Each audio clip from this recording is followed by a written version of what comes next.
Le rôle du parent du même sexe, c'est de nous apprendre à nous aimer. Le rôle du parent du sexe opposé, c'est d'apprendre à aimer l'autre. Quand le premier a manqué dans notre vie, on manque de confiance en soi. On a beaucoup de mal à s'accorder de la valeur. Et quand on a manqué de la présence du parent du sexe opposé, ou que ce dernier était lui-même déséquilibré, alors on a beaucoup de difficultés dans nos relations avec le sexe opposé. La blessure de rejet cache le grand besoin d'être reconnu. Cependant, lorsque la blessure n'est pas consciente et traitée, l'on sera attiré par les métiers qui permettent de se mettre à l'écart sans être jugé et rejeté. Notre tâche est essentielle, et les collègues viendront obligatoirement vers nous. Ainsi, l'on n'est pas obligé de faire l'effort d'aller vers les autres. Comme exemple, on peut citer les métiers solitaires et intellectuels comme informaticien, archiviste, chercheur.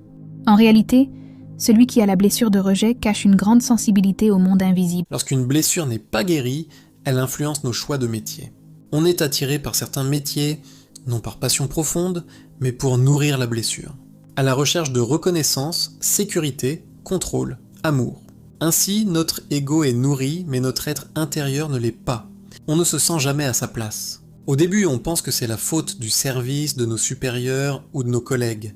On change de service, mais on ressent toujours le même inconfort. Alors, de manière inconsciente, l'organisme cherchera à nous éloigner. Il y a une chose importante qu'il faut savoir.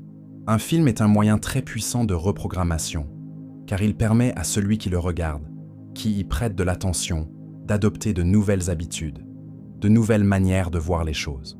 En effet, lorsque vous êtes concentré, vraiment attentif devant un écran, au bout de 15 minutes environ, votre cerveau entre en transe et passe en onde θ.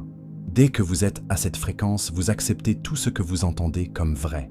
Cela s'enregistre automatiquement dans votre... La meilleure manière de contrôler quelqu'un, c'est de réussir à lui faire croire que ses pensées et ses actions sont générées de manière autonome par lui-même, alors qu'elles sont, en réalité, dictées par celui qui contrôle son attention et ses émotions.